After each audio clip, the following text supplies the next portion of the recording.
Good afternoon, this is Limitless Electric, and here today we've got a mess in a receptacle. You can see we've got two hot wires.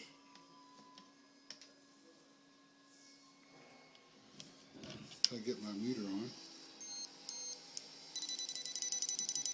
One there and one there. Two hot wires in one single box. Second situation we have here, fan's not working. Why? Look at this wire.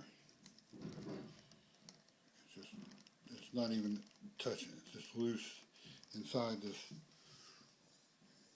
double gang switch, which means it could never work.